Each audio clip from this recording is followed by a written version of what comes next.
As Michael said, my name is Patricia Walker. I work in Libraries NI. Libraries NI is the public library service for Northern Ireland, in case some of you may not know that. This includes a network of over 90 libraries across all of Northern Ireland. I am responsible for the cultural heritage services within Libraries NI, and what that includes is, in terms of physical collections, 9 main collections across Northern Ireland, and including locations such as Derry, Enniskillen, Armagh, Belfast. And some of these collections have been developed from what previously would have been referred to as local studies collections in the previous education library boards.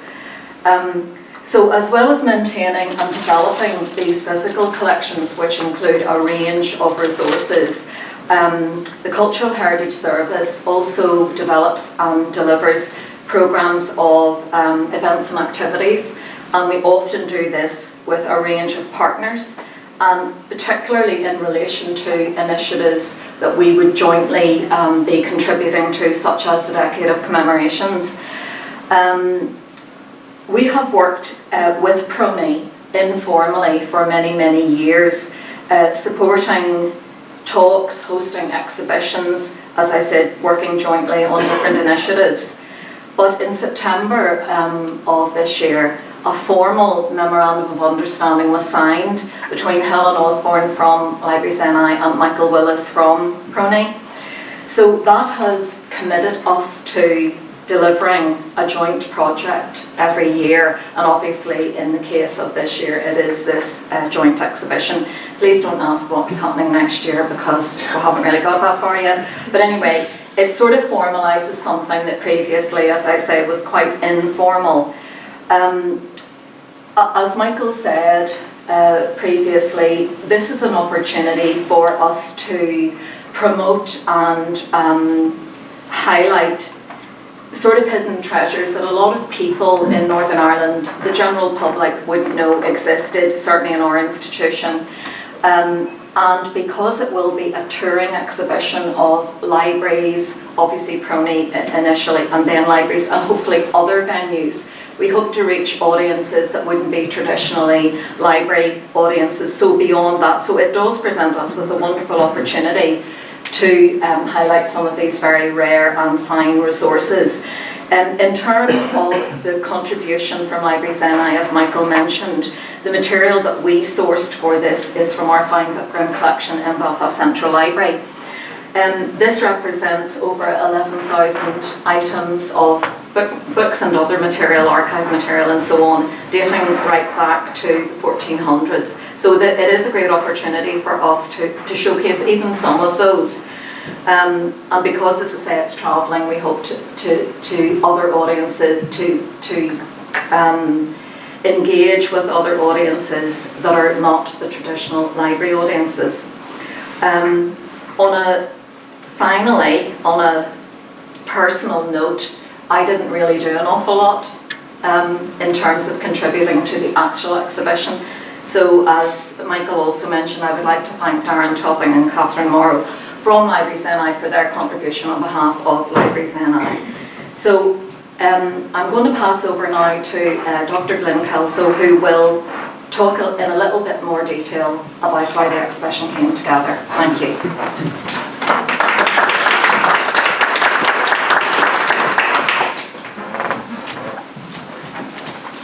Hello everyone. It's lovely to see so many early modern enthusiasts in the room, especially at the back. You do know the questions start at the back and work forward. But I've been asked to say a few words about curating the exhibition, and I've promised my colleagues not to get carried away. And I do mean carried away, 3 of them probably taking me out through this door. But we'll get through it anyway. It is debatable, and I'd love you to argue with me afterwards, but I do see this exhibition as somewhat unique, as it centres on the documents itself, themselves dating from 1356 to 1883, and they each offer their own distinct perspective on the Reformation period and its legacy. So I'd like to just chat about three technical sides to it. A little bit about how the exhibition is presented, the local dimension, and indeed the selection process, which was quite complicated in some respect. So all the sources are presented chronologically, and it's presented like this. I saw quite a few looking at the exhibition, and I'll be around at the end to answer any questions that you have about how it's put together and the content. But they're all presented chronologically with layers of information that reflects the various interests and perspectives the audience will bring to it. So first, the content can simply be enjoyed as a showcase of medieval and early modern records and books that have been preserved by both PRONI and the Fine Book Room, Belfast Central Library. But secondly, to an extent, the captions and the images provide contextual information to draw out their significance or reveal their physical nature. Now, when you look at the large images, you'll probably see a lot of materials in which the physicality of the actual documents and books.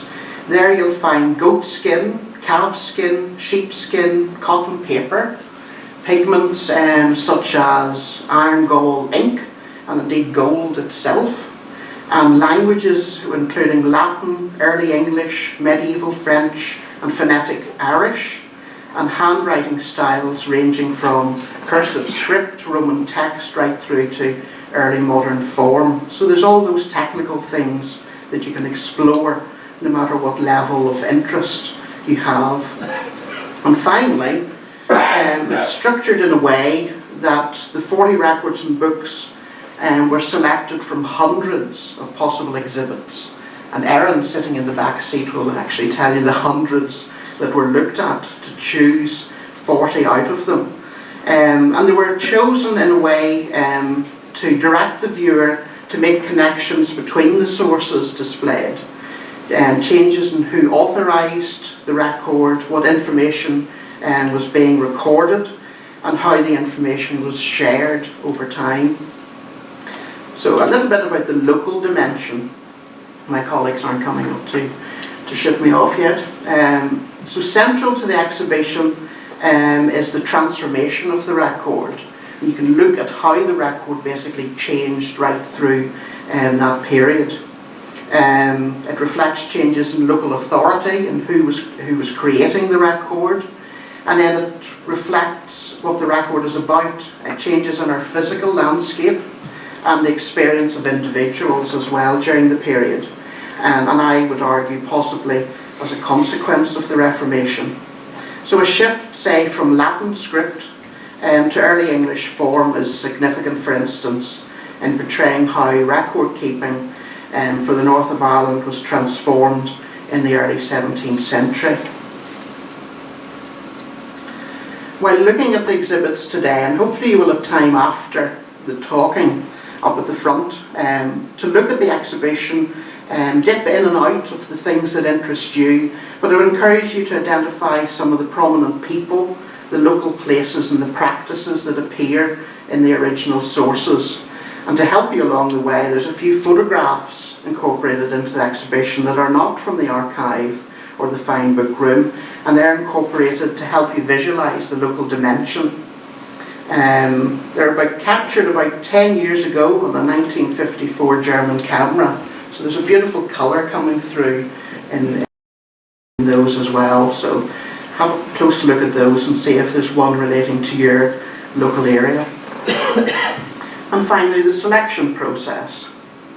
It was quite ruthless, due to the wealth of documents and books from the period held by both PRONI and Libraries NI. And indeed there was hundreds of sources that we looked at, and well worth looking in the future. And it would be poor if I didn't stand up and encourage you to go beyond the exhibition, sign up as a registered visitor, order out some of the original sources that are in the exhibition and indeed which didn't make the final list, and enjoy the period fully. And just to entice you, there's 2 documents out from the stores up at the front for you to look at after Andrew's talk. The first one is a pedigree of the Right Worshipful Captain Sir William Cole of the Castle of Enniskillen up at the front. I think it's 7 metres long, made of vellum, hand tinted with gold lettering, etc. It's dated 1635. And over at the windows, you'll find 2 parts to the Holy Bible that's within the collections. In French, dated 1669, these books were held in the Huguenot Chapel in Lisburn at that period up to 1820. So I encourage you to have a look at those as well as the exhibition to encourage further exploration. The last thing I wanted to mention is there is a workshop happening at PRONI next Wednesday, the 6th of December from 10:30. There's still places available, and it'll explore handling some of the early materials, introduce some of the essential skills in reading and understanding the documents, and you're very welcome to sign up to that. There'll also be a demonstration on using a digital archive available at PRONI, representing 200 years of early modern history from 1509, relating to the state papers. So that's all I was going to say. So I think I'm handing over to Stephen Scarth, and wish you all basically to enjoy the exhibition and to stay around and interrogate some PRONI staff in some of the sources. Thank you.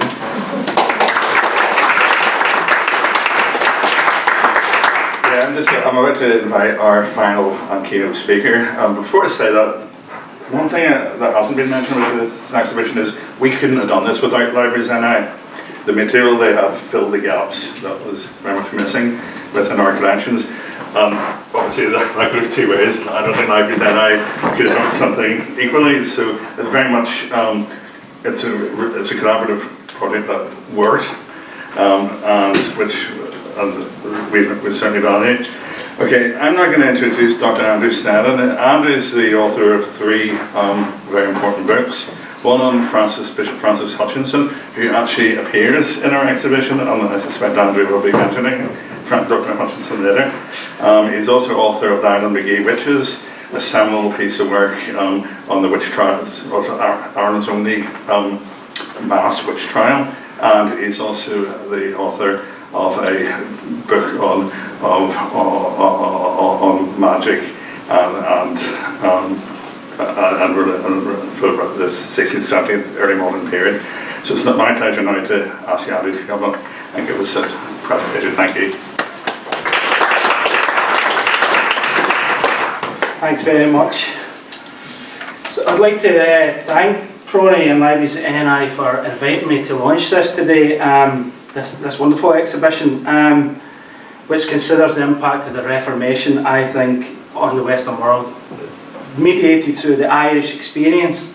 This is a wonderful exhibition. The items have been well chosen, expertly digitised and presented, and I think they reveal the wealth of the cultural heritage of Northern Ireland and the responsibility of maintaining this wealth of cultural heritage. It's not something that shouldn't be taken lightly. I think the exhibition demonstrates how crucial institutions like Libraries NI and PRONI are to preserving these documents like this. It's amazing for future generations to study and to appreciate. I'm sure it will do very well when it goes around the country, and I look forward to seeing it again when it appears.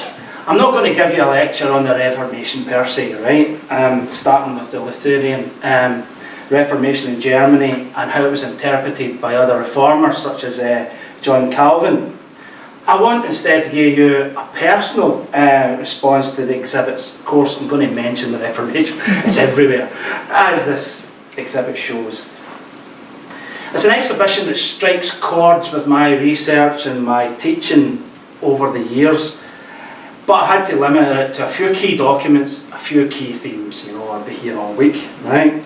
I'm not a cultural heritage expert by any stretch of the imagination, and I might be stating the obvious here, right? But I think exhibitions like this represent a unique blend of the private and the public, between what's on display in our own emotional inner and intellectual responses to them, and I'm going to let you in on a bit of mine, so you might agree with what I say, and it's okay to not. Right? In the first instance, I think this exhibition hammered home to me, or made me think of years of teaching early modern history at a number of universities.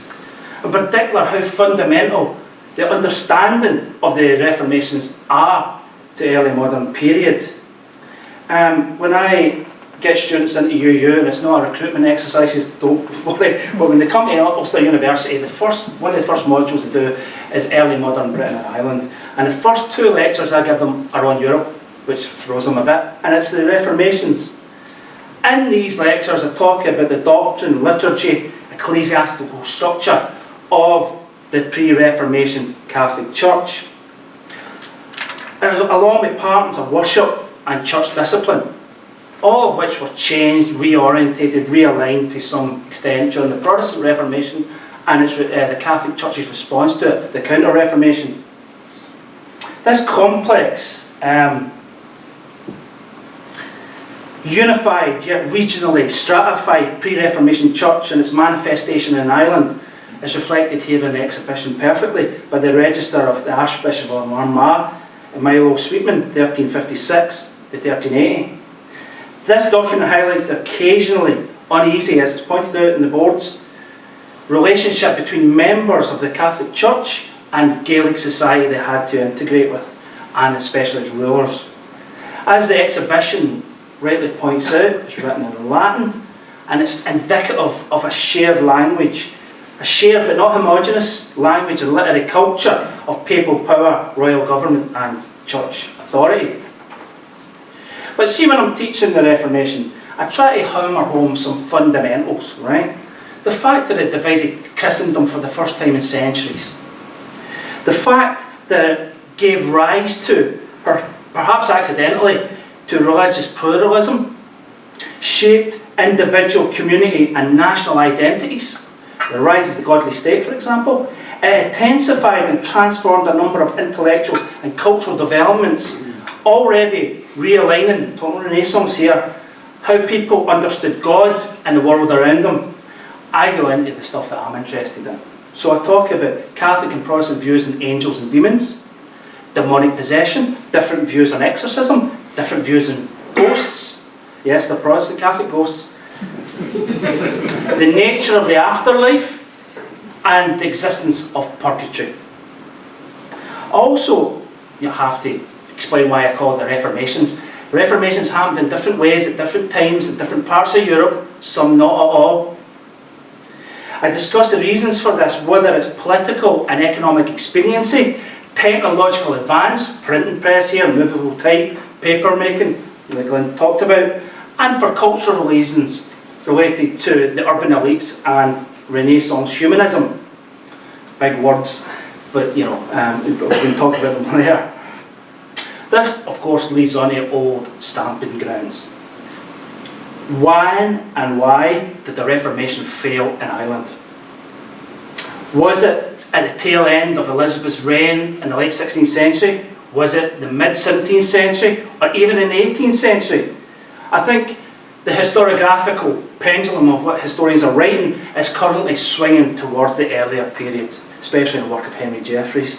Jeffreys takes an interrelated, multi-layered approach and so gives numerous reasons for the failure of the Irish Reformation by the late 16th century. A lack of indigenous support among the people living here, an act of Catholic clerical resistance, inadequate resources investment by the English Crown, and a lack of English-speaking clergy, and at the start somewhere to actually train universities to train the clergy. This is where the genius of this exhibition lies, and this is why it is different. And where it converges on what I'm interested in, it documents how the Reformation shaped religion, culture and politics in Ireland for centuries. Henry's dissolution of the monasteries, priories and friaries, and how this policy played out in contested Tudor Ireland is represented here by the Armagh Franciscan Friary. This was founded between 1263 and 1264 and it was suppressed in 1542. The passing of the Irish Supremacy Act in 1537 by the Irish Parliament, establishing Henry VIII as the supreme head of the Church of Ireland, is reflected here in a scroll listing the oaths subscribed to by clergy of the Archdiocese of Armagh, for example, including the oath of supremacy that they have to sign. Other monumental episodes in Irish history are touched upon, notably the plantation of the English and Scottish settlers by James I on confiscated Gaelic lands in the aftermath of the flight of the Earls in 1607. The exhibition showcases administrative documents produced for logistical purposes during the plantation of Ulster. Whatever your view, personally, historically, intellectually, of the plantation is, I think these are functional documents, but they're beautiful. I think they're works of art in their own right. I'll leave it to you whether you believe Oscar Wilde in thinking that art's either good or bad. It doesn't have to have intellectual and cultural or moral context. But but if you look at the detail in these. Likewise, the King James Bible, compiled between 1604 and 1611, and shown here in its 1634 edition, is simultaneously a theological tome, a revealed word of God, and a work of literature and language as well. And you have it here on the left-hand side. The first items on display, and you've already seen it, is the one about the barony of Shaban from 1609. It formed part of a regional survey made on behalf of Sir Josiah Bodley, 1550 to 1618. He was an English military engineer and a participant in the 9 Years' War, just before the flight of the Earls. It shows the fort of Omagh and the towns of Shaban and Lifford. Next we have two maps, the Raven maps, drawn by cartographer Thomas Raven, commissioned in 1622 by Sir Thomas Phillips of Limavady. As the boards point out, these are compiled as evidence. This is what historians do all the time. We use documents for the wrong reasons. We read them the wrong way to understand things. The people who compiled them didn't want us to understand or didn't envisage. And these were evidence that London companies were not fulfilling their obligations to implement the Ulster plantation. The Raven map of the Salters Company's lands, for example, show Salterstown on the shores of Loch Ness. We also have a wonderful map of Coleraine as well. My students were up a few weeks ago and Glenn showed them this map of Coleraine, and they were impressed, and that's no mean feat for my students sometimes. They were blown away with it when they seen it in the flesh. And encourage you to have a look in the flesh. That's why you should come to PRONI and look at them. For me, the exhibition highlights a major theme of 17th and 18th century Irish history: the relationship between the churches of England, as by law established, and Church of Ireland, as by law established, and their denominational rivals, the Catholic and Protestant dissenters, in their view. In the late 17th and early 18th century, committed members of the Church of England, especially the rank and file of the parish clergy, fretted over the rise as well as the increasing numbers of Irish Protestant non-conformists, especially Presbyterians. They regarded it as a religious, political and social threat to their power in the country. The plantation, along with mid-century immigration from England and Scotland, had dramatically increased the number of Protestants in Ireland, still a minority. But the last 3 decades of the 17th century saw a surge in immigration to Ulster of Scottish Presbyterians, of which we all know. But the Presbyterian Church in the late 17th century also became much larger, with increasing numbers of congregations. It's also becoming more organised. A visible church structure is coming into view: the session, the presbytery and the synod. Despite this growth, as a community that often felt detached and excluded from the late 17th century, 18th century Anglican state after the Williamite Wars, they feel that unlike their counterparts in Scotland and England, they are not given freedom of worship or religious toleration. Also, the civil liberties are encroached in by Test Act in 1704, and there is fighting in the localities between Church of Ireland ministers and Presbyterians over schooling and marriage, and even printing Protestant catechisms. The growth of the strength and the visibility of the Presbyterian Church in Ulster is highlighted by two items in the exhibition. First of all, the session minutes of the Temple Patrick Presbyterian Church from 1646, an amazing document, as recorded by the Reverend Anthony Kennedy. These minutes provide an invaluable insight into the workings of a congregation just at the start as the Presbyterian Church is taking on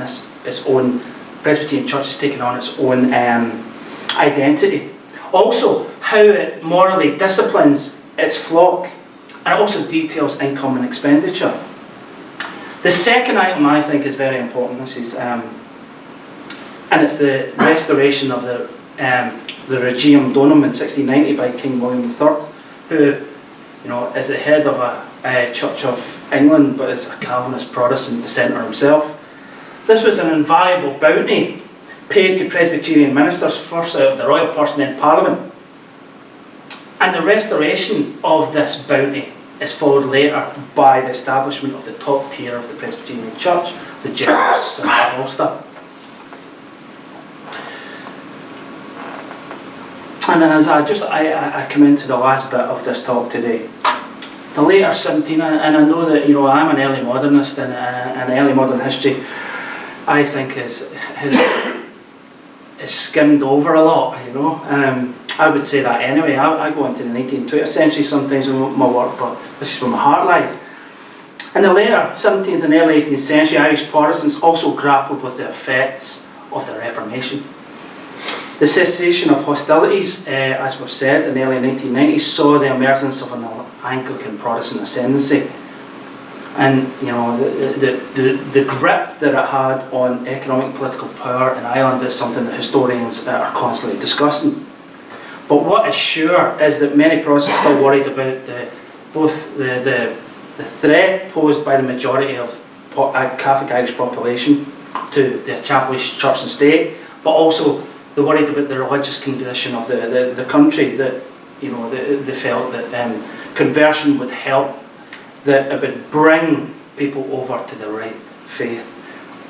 This exhibition documents some of the ways envisaged by Protestants' ascendancy to deal with what this was seen as a problem through coercive means, penal legislation, and by persuasion, by proselytising in the Irish language, and cultural assimilation, bringing them into Protestant culture through charity schools and charter schools. Penal legislation against Catholics and Protestant dissenters had been on the statute book since the late 16th century, but it was enhanced and increased during the penal era, specifically the reigns of William and Anne, 1689 to 1715. Historians still are arguing over what these penal laws were, to what extent and at what times they were enforced. But the key question remains, to what extent did the penal laws either collectively or individually deprive ascendancy era Catholics and Protestant dissenters, but Catholics in particular, of their property, land, education, religion, specifically freedom of worship and the Catholic Church. I think the penal era is evocatively rendered here in a few items. A deposition from 1671, it's on screen, by Catherine McTimpany, in which she names persons attending a Catholic Mass celebrated in secret on the 22nd of October 1671. This document illustrates perfectly the danger that those worshippers in the Catholic Church faced periodically in the Stuart period. Also highlights the problem with all sources, official sources in particular. Whose voice is represented here? Is it the person who's writing the document and taking it down, or is it the person who's the subject of it, Catherine? The private notebook of Reverend Thomas Haslam, curate of Thomas's Church, Lisburn, in particular, records the conversion of Anthony Egan. I think in doing so, it reminds us that whether through personal conviction or to escape legislative constrictions, some Irish Catholics did convert to the Church of Ireland, and the other way as well, vice versa, Protestants converting to Catholicism. Thirdly, we have a mass site in County Down in 1695. Mass rocks were isolated locations where Roman Catholic ceremonies were held in penal era Ireland. Mass sites or rocks offer a good example of how current research is looking at how the penal laws impacted Ireland and comparing them to the evocative images created of them in the 19th century. Also, it's mapping where they were and where they weren't, and seeing whether it was the penal laws that created them or was there other wider societal or economic reasons. Sorry, I always do that with presentations, I forget the next slide. I should have a wee clicker, I usually do. Right, final document you'll be here to, you'll be glad to hear. Right, we're nearly finished. Okay, I'm going to look at something, the manuscript copy of the Rathlin Catechism from 1721 to 22. This is an amazing document, I would say that anyway, you know. Its co-author was the Bishop of Down-the-Corner, Francis Hutcheson, who looks like one of the lectures at UU. I couldn't believe it when I found it. I looked for 9 years for that image of him. I found it, it looked like a colleague. It was weird. Right. He certainly thought that the penal laws by the 1720s hadn't worked. They hadn't removed the Catholic crypto threat to the Protestant ascendancy. They'd only converted a small number of the better sort to Protestantism. He thought that the only way to convert the population was to convince people, Irish Catholics, of their perceived religious errors. This is to be done using Protestant religious materials written in Irish. He wanted an Anglican catechism, a book of common prayer, Psalms, and the New Testament, all written in Irish. However, Hutcheson's scheme ran aground because of financial difficulties and ideological opposition from Catholics and Protestants. So only the catechism, this, 1722, was ever produced. Hutcheson justified the publication drive by appealing to the first reformers in England, whom he argued had presented the Word of God to the populace in the vernacular, a mainstone of Protestant Reformed religion. He argued this was an essential step, putting the scriptures in the vernacular in the Reformation process, and it hadn't, in his view, been fully realised in Gaelic-speaking Ireland. Now, the natural way of converting these poor people and delivering them from bondage should have been by opening them their eyes. This was the method that was taken in England at the time of the Reformation. So he's directly appealing. He said it didn't happen in the 16th century, let's make it happen in the 1720s. And this document is how he went about it. He noted there had been sporadic attempts since the late 16th century by members of the Church of Ireland to proselytise in Irish, and he thought he had actually found a reason why they'd all failed miserably. Right? The majority of the Irish Catholics were monoglot speakers, could only speak Irish, and they could neither read English or Irish. He reasoned thus if he could enable Irish-speaking Catholic charity school children to read Protestant religious material in Irish, he can convert them in large numbers. This could be achieved quickly and easily using a new method of presenting the Irish language, which I'll tell you briefly in a minute. This is showcased in the Church of Ireland Catechism. This is the manuscript version. It's called the Rathlin Catechism as well because Hutcheson's scheme to convert these children was piloted, that I've shown in work written, in a charity school Hutcheson built for the Irish-speaking populace of Rathlin Island. The ruins are still there today. They also built the church there. It was rebuilt in 1770, St Thomas's Church. And Church Bay, that's Hutcheson come up with this for this scheme. Hutcheson's catechism used a writing system that was more phonetic and bore a closer resemblance to English than traditional literary Irish. He ensured the translation used the dialect of the region of the Irish and where it was going to be used, i.e. North Antrim. He provided an English translation of the catechism next there, you know, like you have today. So if you wanted to read the English, you learned how to read Irish, you could then read English. He had grammars, a vocabulary, and he had useful snatches of conversation that you could talk to people with. He also printed it in the Roman typeface, not the traditional Gaelic or ornate literary Irish typeface. Why? This is much cheaper. Also, it was to introduce people to English. So, if the printed version of this catechism provides a unique snapshot of the way Irish was spoken in the early 18th century in Rathlin Island, this shows, that's in PRONI, shows how it was actually constructed. This is one of many drafts created by Archibald MacCallum and Hutchison.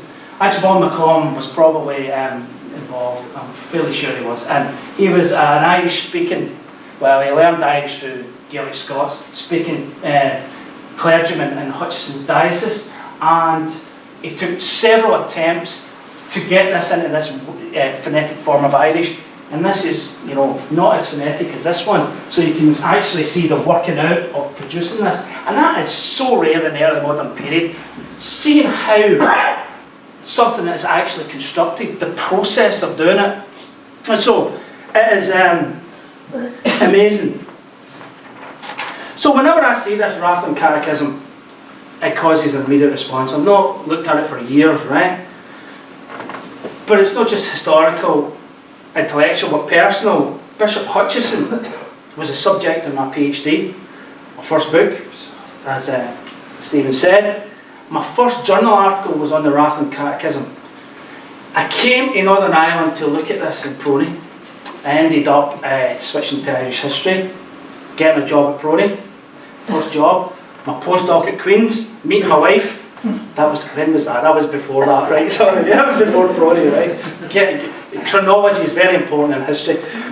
And I got my first teaching job at UAU. So I just want to thank everybody involved for inviting me along, giving me the opportunity to reflect on these amazing documents once more, and remind me once again why I do history and why I'm a historian. So thanks very much.